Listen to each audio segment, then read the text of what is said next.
Good morning. It is December 23rd. It is a Thursday morning and it is 5:35 in the morning. Thanks a lot for coming and seeing Mr. Jesse. Get some energy in the morning. Will I share my inspirations and some thoughts, and I'm here just to keep myself accountable so that I keep doing this every single day if I can help it. The year is 2000. I'm coming from the cafeteria and I'm carrying my lunch. And this lunch tastes like every other lunch that I've had at school in my lifetime. It's got that brown bread that sits perfectly in that square. I think today I've got pizza. There's a piece of pizza, but not the Domino's, not the Pizza Hut that you get when you're outside. Now the cool people get the pizza. This is a square cut pizza, but even though students complain that they don't like this pizza, I actually secretly love this pizza.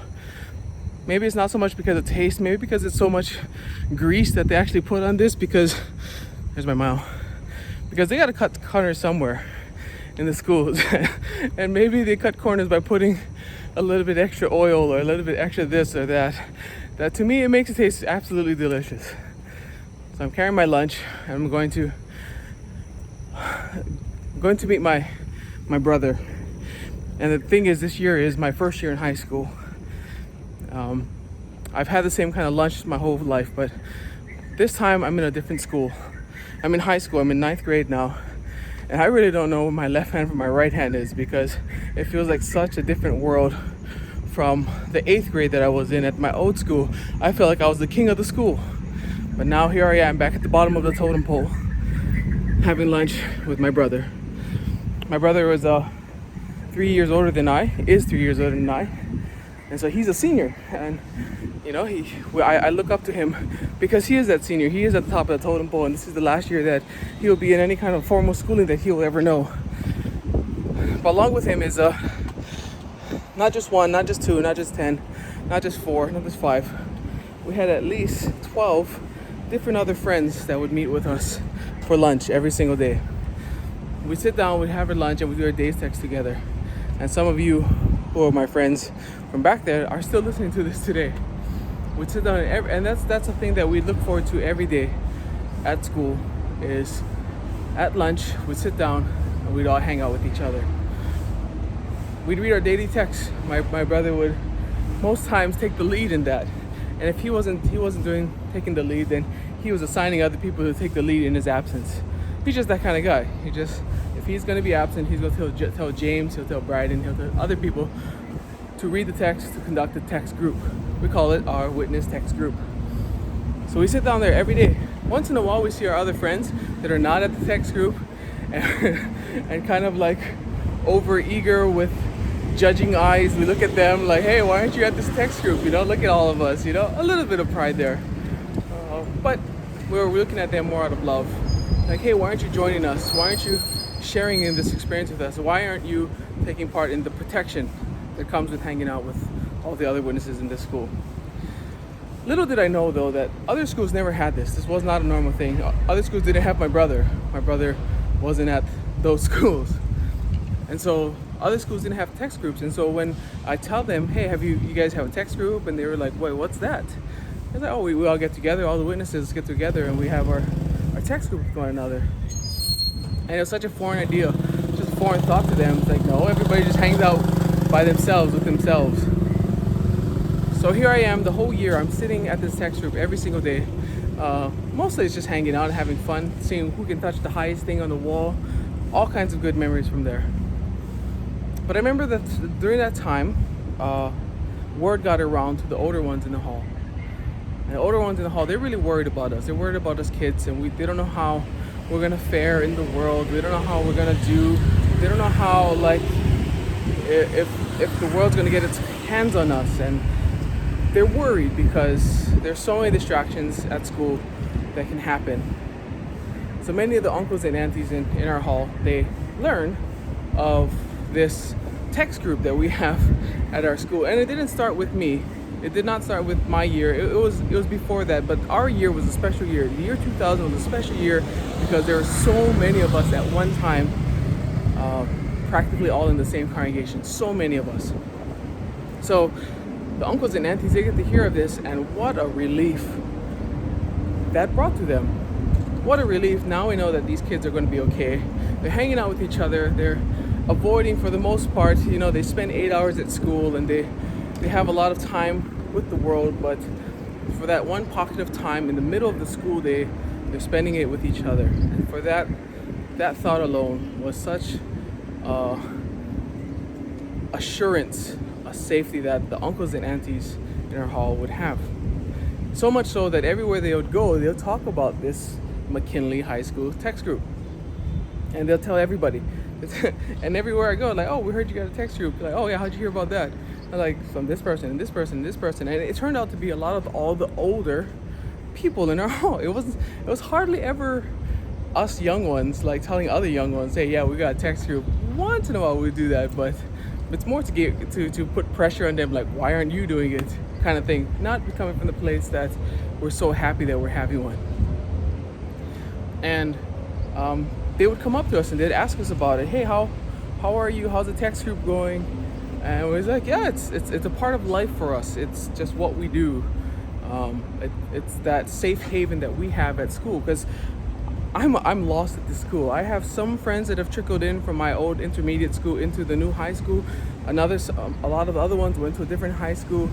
And so besides those friends that I know nobody, because they're all older than me, and I have no idea who anybody at the school is. And so for me to have that little pocket of safety was actually like a security blanket for myself as well too. I can go to school and say, hey, yeah, I know a few seniors, I know a few juniors, some sophomores, and yeah, I can hang out with them. And for many of the other students, I guess the freshmen coming in, they didn't have that.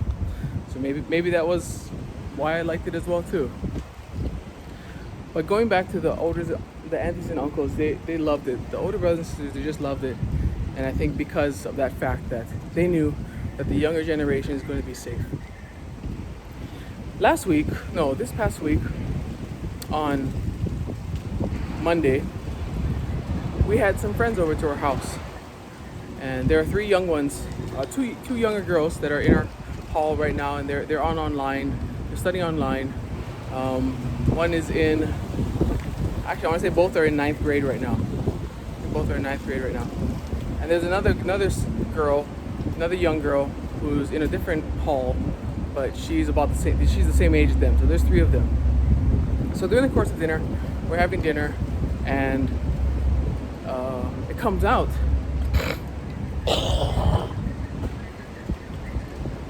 that now, in the mind of you, these three young girls, they're good-looking girls, and like the boys are attracted to them for sure, and they're at that age, and so I worry once in a while, like how are they going to fare throughout this world? And I know they've got good parents and good base, but Satan's he's just strong like that.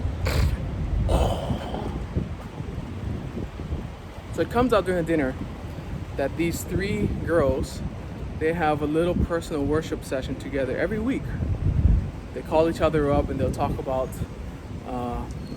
what was it talking about? The Kingdom book, the Purple book.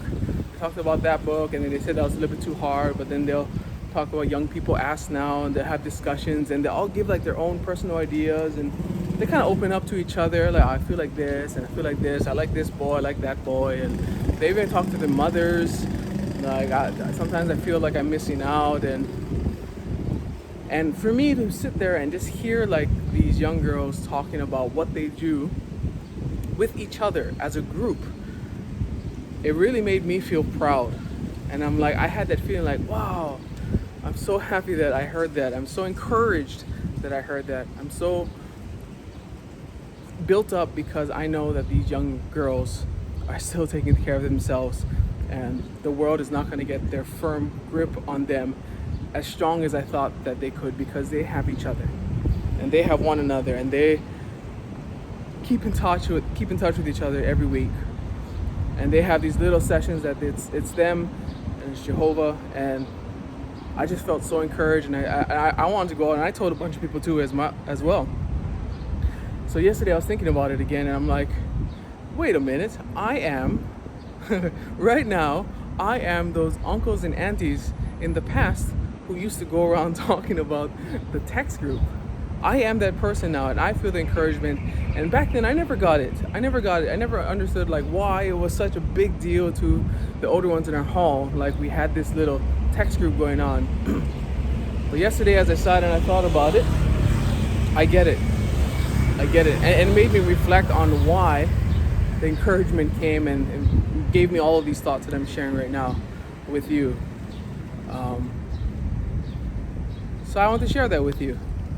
Yeah, these girls are going to be okay, and Satan's going to try hard on them, but just by them having each other and them spending time with one another, even though it's just once a week, it's not every day like we had at our old McKinley High School.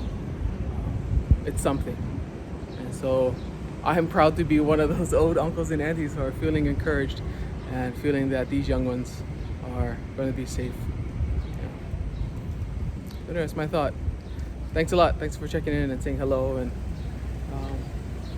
yeah, taking care of young ones is a really soft spot in my heart, just because I was taken in by a family when I needed it a lot, and they took me under their wings, and for good and for bad. Like I got to do all the playing I like to do, but like when it came to studying and stuff, they made sure I was there too. Like, you want to come and play, you got to make sure you come and study first. So I really appreciate that about that family. And so taking care of young ones is special to me, and my mom can attest to that, and my brother can attest to that. My brother and I are 90% byproducts of a good congregation. Yeah. Love you guys. Well, take care. Thank you again for checking in and saying hello, and encourage someone today. Love you guys. Aloha.